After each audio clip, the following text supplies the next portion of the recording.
Happy Thursday, everyone. I had to think about it, Jack. I don't even know what day of the week it is. And honestly, I feel like you're probably having the same type of week right now. Hopefully, all of you out there know it's Thursday. Hopefully, you've been having a great week. Jack and I have been having great weeks. It's just hectic and chaotic and crazy. And both of us for different reasons, which we will get into here in just a little bit. But welcome into GC Live, everyone. Kendall Smith and Jack Veltri joining you here. And Jack, it has been, as I mentioned, a very eventful last day or so for you. We are talking all about Kevin Schnall here today, the new head baseball coach at the University of South Carolina. Last week when we were talking, Jack, it was like, when is this going to get done? What's the deal? We were talking about a bunch of different things, different names that were in the, so to speak, I guess, short list for South Carolina. But we always kind of had this feeling that it would be Schnall. And South Carolina got it done. Everything is well, it is good, and already making moves for this program. So as we get into all of this here today, Jack, let's start it off by just checking in. How are you holding up with a coaching search that is finally finished, but still just getting started because there's going to be a lot of coverage coming? Yeah, I'm glad it's finally over with the search. I'm glad they finally named a coach. And Kendall, the last 48 hours have been just crazy. So much stuff going on. Personally, obviously, with planning out this whole wedding, I'll give a wedding update. I guess the update right now is we've moved the date back to July 10th, just because we're. That's right by your birthday. Yeah, right by my birthday. So it's like a week after. We're just trying to line it up to where we can get a wedding, like a venue for the reception. So do you still want that place that you were talking about last week? Potentially. We've looked at other places too. We're keeping our options open, but it gives us more time now to kind of also plan it out. So we have like 13 months to figure it out, which feels like a lot, but it also doesn't. So that's been crazy. That yesterday took up a lot of time. Unfortunately, that did not happen on the same day as the hire. But yeah, then the day before was crazy because Caroline's moving down to Columbia and whatnot. So we're moving her into her new school and all that. So that was going on like right after news broke about Schnall. And it's been busy, Kendall. I've been on my computer a ton the last few hours here. So it's been crazy. But it's good to be back on here talking with you. And we get to talk about all this news. I will also ask, how are you doing? You did mention to me before that things have been very busy over there in Charlotte. Yes, things are busy. I'm great. And I love the wedding update. So thank you for that. Jack is going through a lot of exciting life changes right now. So it's cool to keep up with all of it. And again, just excited for you. But yeah, I am doing well. Things have been hectic and busy here for totally different reasons for me. I mean, both of us are kept busy by baseball all of the time, but just chaos as always, from show to this filming, to this event, to this. But I can't complain. I'm living a dream. I'm living, days that I used to pray for. That's what I always tell myself. So try to keep that perspective and enjoy what we've got. I do feel like baseball season is flying. Although I will say, y'all, I think years have been taken off my life. I've gotten gray in my hair from the Stanley Cup final.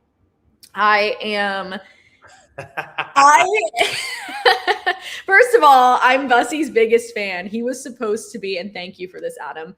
He was supposed to be the Charlotte Checkers goalie this year. At one point, he was put on waivers by Florida, picked up by Carolina. We all know how that turned out, but his story is incredible. He was undrafted, spent over 10 seasons, I think, in the AHL. I mean, he was like a mainstay AHL goalie. I remember when he would play against the Checkers for the Providence Bruins, and then he picks up a win in the Stanley Cup final the other night in Game 4 on the road in Vegas. So back home tonight in Raleigh for the Canes, Game 5. Very excited. And Jordan Staal has that dog in him. I mean, come on. That goal was crazy. I think he invented like a new move, the belly flop chop. That's what I'm going to call it. His belly flopping and then chopping the puck with his stick. I just came up with that on the spot. That was good. No, that was a gutsy win the other day. I think that's the win that should change the series, you would think, right? I mean, that everything went right in that game. Bussey played very well. Like Freddie didn't even dress, right? He was like the emergency option. Yeah, right? He was the e-bug because Pyotr Kochetkov was the backup. So yeah, I don't know. No lead is safe in the series. Let me just say before we get into all this baseball, if you aren't a hockey fan, just watch. Like, just watch this series. I'm not even being biased when I tell you this is the best Stanley Cup final I have watched. The games are unreal. Like, you don't have to be a fan of hockey to appreciate what we're witnessing. And I'm sure tonight will be another crazy game between the Golden Knights and the Hurricanes. So that's tonight, 8 o'clock on ABC. But this show, it is brought to us by our great friend, Clint Hammond. So let's get into it, Jack, before we start talking too much about hockey. Yeah, and Adam is also right. How about that Knicks game last night? That was nuts. That was nuts. I'm watching in the second quarter, and I'm like, this is over. And I shouldn't even say that in the NBA because we've seen crazy comebacks before. But I'm like, this is done. Like, the Knicks are in trouble. It's crazy. 29-point comeback. 29 points. I'm good with it. I want the Knicks to win. I don't really have a dog in the fight, but I'm kind of like, I think it's good for basketball when the Knicks are good. So, just get after it. And New York's going to go off if they win. It's going to be so fun. So, yeah, crazy game last night. We're experiencing some very good finals right now in the NBA and the NHL. But Clint, you can, guys, the best part is watching these at home. Let me do this transition here. I can't watch in public. Okay. No one needs to see that. I actually posted TikToks. They're kind of funny of like me vlogging the experience of watching the Canes play. I should watching in public is very hard for me to do because it's so stressful. But if you have a great house that you want to, you're looking for a new house or something that you're trying to get on the market for, Clint Hammond is your guy. Yeah, no, you're totally right about that. If you are in the market to buy a home, need help with your mortgage, give our friend Clint Hammond of CMG Home Loans a call at 803-422-6797. The NMLS number for him is 71597, or you can go to clinthammond.com for more information. Like I mentioned, he's going to help you out buying that future home that you've always wanted, clear up any confusion, and he's the expert, right? He's been in the mortgage industry for over 20 years now. He's also a lifelong Gamecock fan and a longtime supporter of Gamecock Central and GC Live. So you're in the right hands with our guy, Clint. So give him a call, get in touch with him, go to his website. All that information is above us here on screen. Welcome home, Kevin Schnall. Speaking of homes, speaking of houses, Kevin's going to have to get a house in Columbia, South Carolina. Good transition there. Good transition. You can reach out to Clint for help. So, Kevin, I know you're listening. You're welcome. There's a little tip from me to you. Reach out to Clint Hammond. But seriously, welcome home. This is exciting. It is a weight probably off of Jeremiah Donati's shoulders. It's a weight off of your shoulders, Jack. South Carolina needed a refresh when it came to baseball. That is what they're getting. We expected it to be Schnall. He was the favorite for quite some time. It was just a matter of, okay, putting pen to paper. Is this a done deal? Now it is officially a done deal for South Carolina. Is this a home run hire, Jack? Pun intended. I'm refusing to say that word. No, because you know what? I actually talked about this on radio today. I refuse to use that because in baseball or just in general? Just in general. The last time South Carolina made a coaching hire in baseball, I believe the quote was, I said that Ray Tanner had made a home run hire with Pulmonary. And we know how that turned out. So, I wasn't trying to clown you for real. I didn't know you said that. No. It's okay. It's okay. I just remember that. And I'm like, I am never putting, what's the saying? Like putting the cart before the horse again. Like I'm not going to do that. I am not going to judge this thing until we get to the season and we see how it plays out. Now, do I think it's a good hire? Yes. Is it a home run hire? To be determined. It's too early for me to say that because you just never know, man. You never know. Like it can be an absolute disaster or it could be the best thing that South Carolina does. We just don't know for sure yet. Are you feeling a level of excitement? I'm trying to relate this all back to baseball. Are you feeling a level of excitement that would be equivalent to a single, a double, a triple? We already know you're not going to say home run or grand slam. Or a walk. A walk is up there. Okay. Or hit by pitch. I'm not feeling hit by pitch. I'm feeling triple. I think a triple too because I think the reaction from the fan base has been what we expected. Like it's very good. This is who a lot of Gamecock fans wanted. I've only seen a few that are like, I don't know about Schnall. I would have wanted Scott Forbes, Steve Sabins, you know, those types of guys. I think it's safe to say that, like, you haven't won over everyone yet. And I think a lot of it will come when the season begins. You got to win games, right? That's how you get this fan base back and invested in you. You've got to win games. That's the main thing here. But no doubt about it, this process has played out very well for South Carolina. And from the sound of it, it sounds like they got the guy they wanted. So I think that in itself, maybe Heisenberg is right. Maybe it's a stand-up double. But there's still – yeah. The hire was good, but you still have to – there's now – the verdict's not final yet. You still have to go out there and turn this program around. I like stand-up double. I like stand-up. I think double's better. I think this is a nice stand-up double. I'm like envisioning it. Okay, stand-up double. So you've made it to second base. And now for South Carolina, it's like a matter of making it, a scoring. Like that's essentially what you want. So if you can, get good recruits, do your thing on that front, but then let that translate to the field as well. That is the most important thing. So let us know what you think. I'm excited about this hire. I know that Jack is too. And again, it's the guy that we expected. It's the fan base favorite, if you will. There were a couple of other names that were mentioned, but no one had the same level of interest, in my opinion, from South Carolina. We knew off the jump there was a Zoom meeting. He was, we think, the first guy that South Carolina spoke with about the opportunity. Now, we don't know that for sure, but we know there was a Zoom and then there was an in-person meeting. So from that standpoint, it ended up being the guy that they thought it would be. But yeah, it's a matter of now getting him home, right? Like we got to make sure that you get the stand-up double, but you got to make sure you score runs. So we'll see if he's able to do that. And again, all of this translates to what happens on the field. This is now just talking season. We've unfortunately, with other sports in South Carolina, and this has happened with baseball too, experienced great talking seasons where everyone is so excited and this, that, and the other. And then it doesn't really show when push comes to shove and when rubber meets the road. So Jack, what is your confidence level in Kevin Schnall to get South Carolina back to the promised land? I feel pretty good about it. I would think so. His contract, which is also something we could talk about, it runs through the next 5 seasons. So it will expire on June 30th, 2031. The Board of Trustees approved that contract yesterday for $1.3 million per year. So I bring that up because I think by the end of his contract, whenever he decides to leave South Carolina or whatever the next step is for him after that, I think has to equate to South Carolina getting to Omaha at least once. And I think that's a realistic goal. I do, because I think this season, I think it's definitely, we'll see how the roster pans out, but you're already bringing a ton of guys from Coastal Carolina with him that were big pieces on that 25 team that went to the College World Series and went toe-to-toe with a lot of really good teams and finished runner-up to LSU for the national championship. So you're bringing that level of experience.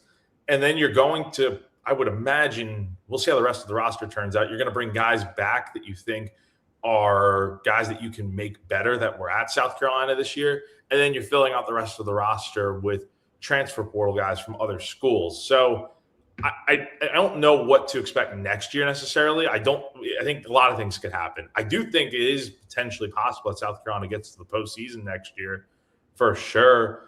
But I think by the end of that contract, you've got to get to Omaha once, at least once. And I think that would be good. That would be good to see South Carolina back on that stage. And I think that's why you're hiring him. You're hiring a guy that's been to Omaha. You're hiring a proven winner that's gotten the job done. I know his track record is only 2 seasons as a head coach, but he's played a huge part in building that culture and that roster and that level of excellence at Coastal Carolina. I mean, he's a lifer there at Coastal. And this was not an easy decision for him to leave a place that he was calling home since 19. He was there for 25 years. As a player, assistant, associate head coach, and lately the latest was being the head coach. So I think by the end of this contract, the goal, South Carolina needs to be in Omaha at some point. I'll just leave it at that. Yeah, I would 100% agree. And there are so many things that we can get into here, but it is interesting he makes this jump, right? We know that South Carolina, and we talked about this last week, is considered a step up from Coastal. No disrespect to Coastal Carolina, because that's a great program. And what is so impressive about Coastal is, they're a mid-major school, and we know that you can find success at a mid-major level in college baseball. But for them to be able to do it consistently and be a team that's going to Omaha and succeeding, like, that is huge. And for him to be a big part of that. And what I really like about him as a coach is that he has had all of those different roles, all of those different experiences. Like, he knows what it's like to operate in so many ways when you're a part of a coaching staff. And I think that that is extremely valuable to a team. You have coaches now who will come up and they'll be a manager right off the hop, and it's not a bad thing, but it's like, maybe they just finished their playing days and you're getting young guys that are coming up and managing. And there's benefit to that for sure, because they obviously were just playing. But then you have guys like Schnall who have risen up and seen so many different ways in which a team works. So I think that that's huge. And I will be interested to see like how he fields his staff. Like, I'm excited to see who's going to work with him, what that will look like. Because that's, super important right up there with the guys that he's going to put on this roster. No, totally. And we already know that Matt Williams is coming back as the pitching coach. Dylan Eskew, who pitched at South Carolina from 23 to 25, is returning to Columbia as the director of pitcher development. He was on Schnall's staff this past season. So more and more will come out on what this staff does look like. I do wonder how much of it is just from Coastal, or I think he's going to end up bringing in some outside guys, maybe guys from other SEC schools. I think he wants some Carolina flavor as well as some SEC experience in that dugout, because the fact of the matter is, as good of a coach as I think Schnall is, he's never coached in the SEC before. So that is something to keep in mind. But again, he's coached against the best. I mean, he went into Auburn last year and won a super regional and, faced LSU in the national championship. Like, he's played and coached against good quality competition. And like you said, Kendall, he's been in a variety of roles throughout his coaching career. So I think he can make this transition pretty seamless, but it would help, obviously, to have somebody or multiple people on that staff that have been in this league before, because as he put it is like the major leagues of college baseball. Yeah, it is. And with college, of course, we're seeing these coaches that are more seasoned for the most part, more experienced. When you're talking guys that were just playing, you're obviously not getting guys that were just playing in college becoming coaches. I'm talking more the professional level. Like, you might see that a little more often. But with him, again, I think that he is someone that brings – you want that winning culture. He knows what it's like to be a part of a winning culture. Now, of course, Palmineri did as well. But this just feels different, and we know there's a lot at stake right now. So the pressure is very high on Schnall. Like, we can't deny that. That is a fact. We've said it so many times on the show. The expectation is that South Carolina baseball is good, that they are competitive, that they are making it to regionals, super regionals, the College World Series. That is the expectation. What do you think realistically year one people will need to see to be like, okay, this wasn't a botched hire for South Carolina? Because we know, and this is rightfully so, like, the faith can be lost instantly, especially in this day and age when you have the chance to reconstruct a roster and pay guys to come and play for you. The faith can be lost instantly. So yeah, that year one, it's not like in the past where it's like, give them a little time. You don't really have that grace anymore. I disagree. I think there is a little bit of grace, though, because of how bad the last two seasons were. And you're having like a little bit of grace, but there's still an expectation. No, totally. It can't be like another season like what we just saw.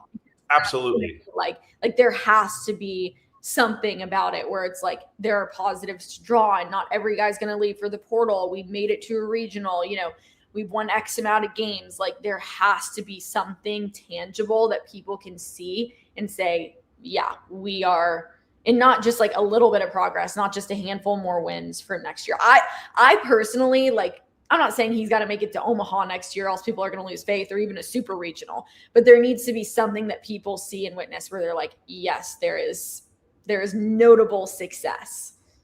Like, I think there can be both, right? I think there can be the expectation of, yes, South Carolina should be good next year, but you also have to keep in the back of your mind, it's like, hey, this program is at its worst point, coming off the 2 worst seasons in program history. Sure, the roster is going to be different, but there's still that of like recruiting's a mess right now. So he's kind of having to he's fixing. I've put it like this before. When Paul Maneri took over as the head coach, he was given the keys to a car that was in very good shape, just needed a little bit of tweaking to get to Omaha. And then Maneri obviously wrecked that car, and it's kind of been left in disarray. And now it's kind of up to Schnall to fix it, modify it, whatever he's got to do, and get it back on track. Trade it in. What's up? Trade it in. Maybe trade it in. Trade it in. Maybe sell it and go get a new car. And I think a realistic goal next season should be to get to the postseason. That would be a big step in the right direction, because that to me would say that, okay, South Carolina is slowly or maybe even quickly returning towards just being respectable again. I think that should be the goal for next season. Not being the laughing stock of the SEC, going and losing games by 15 runs. Like, no, this program needs to be competitive again next season. And I think they will be. Now, can you get to the postseason next year? Absolutely. I think we'll see how this roster looks and who comes back and who stays and who's coming in from other schools, who's coming from Coastal Carolina. I think there's going to be more additions from there. This has the potential to be a good team next year, but it's tough. The SEC is tough. All these other teams are going to be good as well. And guess what? Mentioning the NIL numbers there, I don't know exactly what every team is spending, but I'd wager to say the SEC is going to have a lot of teams that are putting a lot of resources into their program, just like South Carolina is. So yeah, South Carolina is going to potentially be better next year, but guess what? The rest of the conference is going to be just as good as well. You have 5 teams that are in Omaha right now from the SEC. So it's going to be tough, but I think the bar should be getting to the postseason. Make a regional as a 2 or 3 seed, and I think that's a very, very good step in the right direction. If you don't make the postseason, it just can't be what it was the last 2 years. It cannot be all-time bad seasons. If that happens, I don't think you can fully fault Schnall for it. You got to give him a little bit of grace, I would say, because of the disaster that he was left with.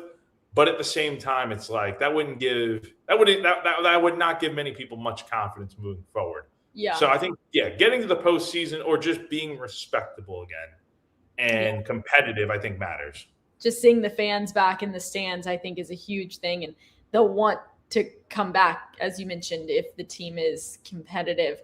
I agree. I think a regional should be the expectation for next year. I always circle it back to Indiana football. I've mentioned this several times, and I know it's a different sport, right? But like kind of similar concepts here.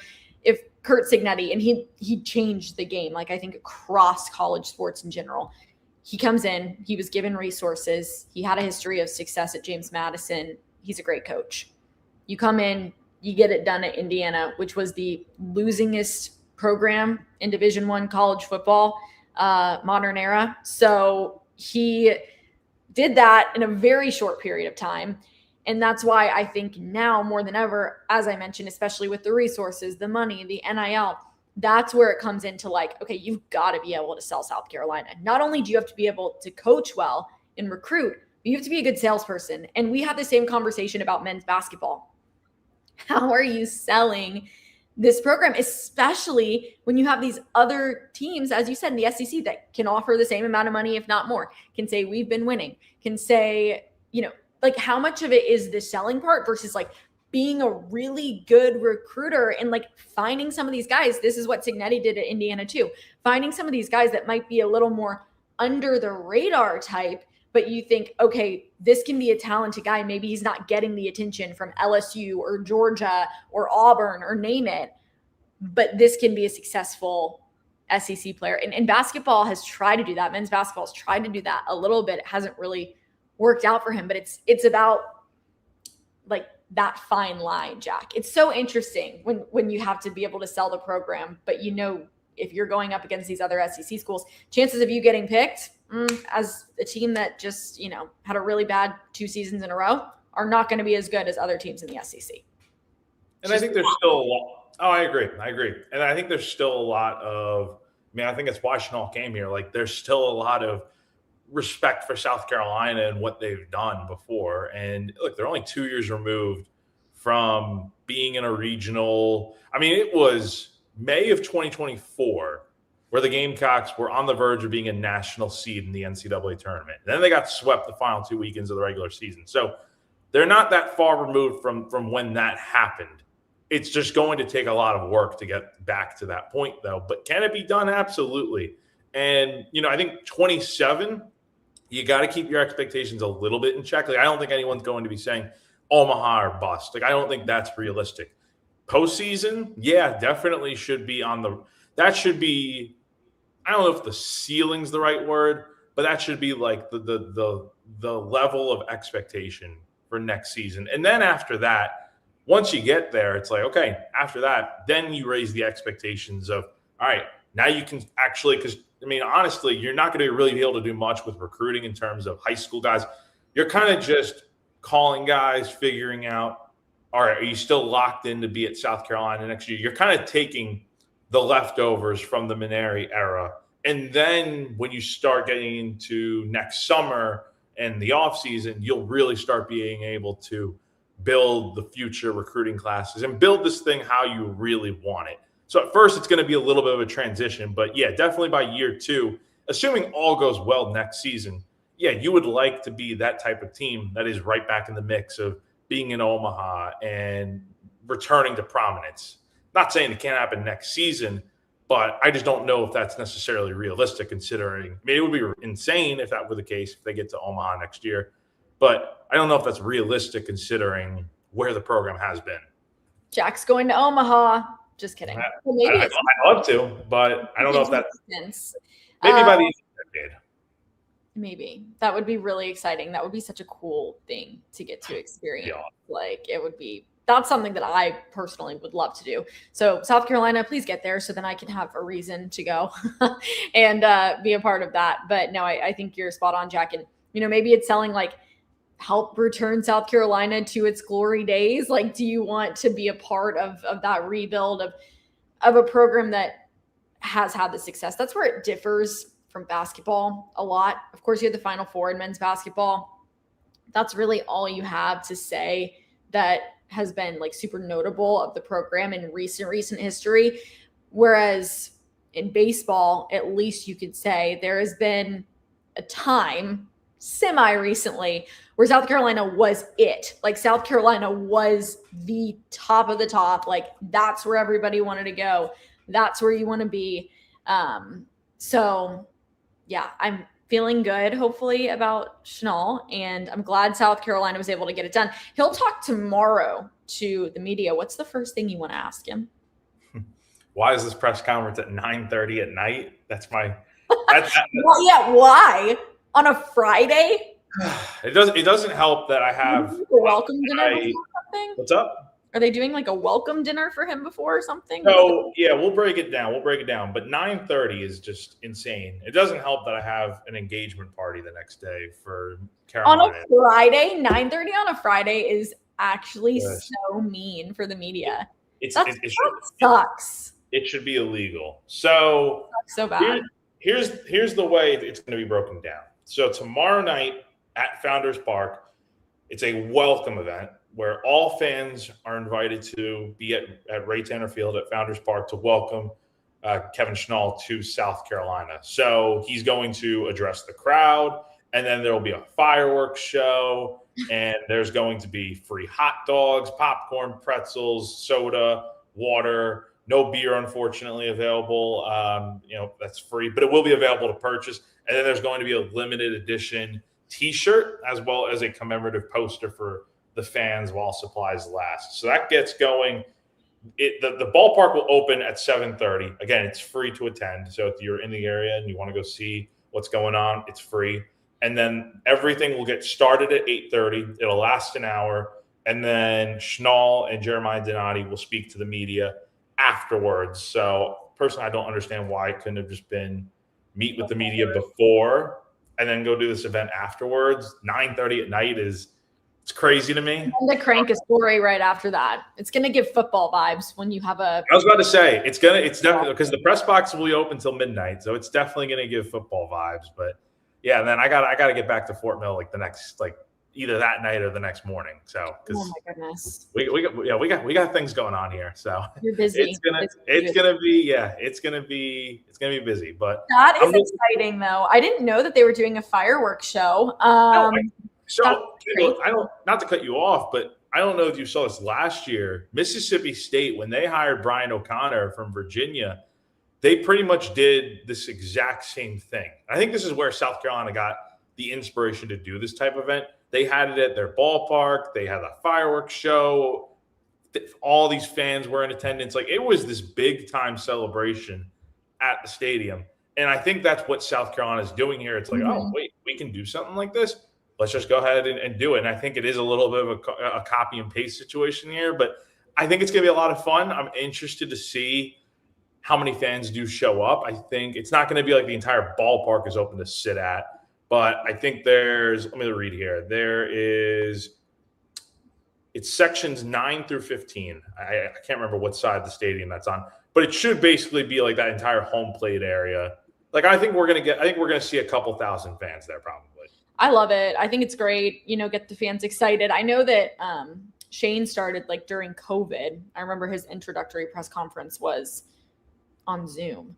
But this is the most excitement I've seen surrounding any, major hire for South Carolina in ever. I can't remember the last time that they made this big of a deal about it, but it's good. Like, you need to start to get everybody going again, like get the hype up, get the excitement going. So I love the idea. I think it's awesome. I think it's great. I hope that you have to do a press conference at 9:30. It'll be fine. It'll be fine. I will say, I think this also just goes to show the difference we're seeing with this athletics department under Donati's leadership. Like, just notice how different things feel. The hire, number one, the process of the way that's played out. I'm very fascinated to hear from Jeremiah tomorrow a little bit more on what this was like, because it kind of feels like they did their due diligence of not just jumping. Like, for instance, like the last hire was Ray Tanner hiring his buddy to come out of retirement and coach this team. That was not a well thought out move there, obviously, because it set South Carolina back a little bit. This hire feels like it was very well thought out, very well managed, like explore every option. They didn't just notice how they didn't just hire Schnall right away as soon as the season ends. Like, it took like 10 days after Coastal season ended to make the hire. And I think everyone's wondering, like, why did it take so long? Like, they're exploring other options. Like, they supposedly interviewed more than one candidate for this job. Who that is, I have no idea. But still, I think it's very interesting just how things have played out. And now you're seeing this. Like, sure, this takes inspiration from how Mississippi State introduced O'Connor last year. It's a fact. But the fact of the matter is, this is something that we just we have not seen South Carolina go to this length to welcome in a new coach, right?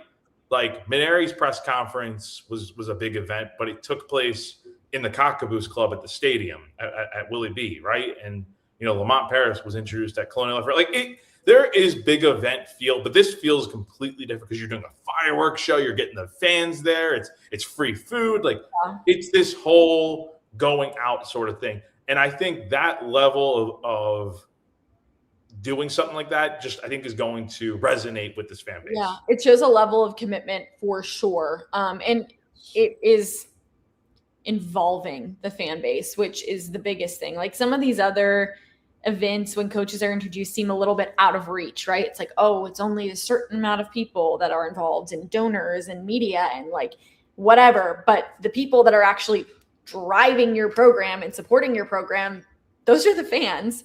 And I think we should see more of this, not just in baseball, but in general, especially at the college level. When you are introducing someone like this, like, it needs to be more accessible. And I get you're going to have certain parameters, and like, you can't just let Schnall go out and like whoever wants to talk to him or do whatever, like, gets to do whatever they want. Like, that's not what it is, but there does need to be, I think, and I appreciate this, like this kind of access level of like feeling like the fans are very much involved because they are the driving force of South Carolina athletics. Without them, the teams, the school is nothing. So I appreciate that this is going to be the case. And I'm excited to like see how it all goes. It'll be out on social media, pictures, like Jack will have all the coverage. So it'll be great. But Jack, before we get out of here, Perry Chevrolet, maybe a new car for Kevin Schnall. We got you, Kevin. Like, get it at Perry Chevrolet.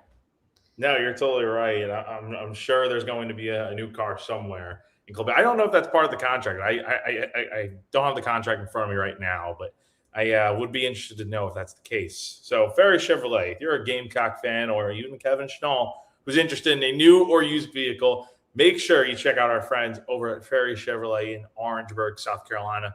They're led by a fourth-generation dealer in Joseph Ferry. The family-owned business over at Ferry has been serving the community for over 100 years now, since 1926. Conveniently located just off of I-26 between Columbia and Charleston, the folks over at Ferry Chevrolet are local, trustworthy, and always transparent. The business began in St. Matthews and was built on honesty, integrity, and a handshake, and they still operate with those same principles to this very day. So head on over to ferrychevrolet.com today to check out their inventory and to get in touch. Congratulations, Kevin Schnall. We're so excited to have you at South Carolina. Can't wait to hear what he has to say tomorrow. So stay tuned, everybody, over on GamecockCentral.com. Sorry, I got to run. Baseball calls, and we have to answer. Jack and I are constantly dealing with something, but it's exciting and it's great, and we are very, very fortunate. So thank you, everyone, for making it possible for us to be here and to talk sports with you, to talk South Carolina baseball with you. This is awesome. Not to get like emotional or anything, but I remember when Jack and I were in school together. Jack and I graduated the same year at South Carolina. We were both in the journalism school. We were in senior semester together. I was in the broadcast side. Jack was in the print side, but we would see each other every day, and Jack would go do his thing. I would do mine. Graduated, and now look at us. We still get to talk about our school, and that's a really cool thing. So thank you for listening to us, everyone. We appreciate you so much. Have a great rest of your week, and we'll see you soon. For Jack Veltri, I am Kendall Smith. This has been GC Live here on Gamecock Central. Go Canes tonight, y'all. Go Canes. Let's go. See you guys.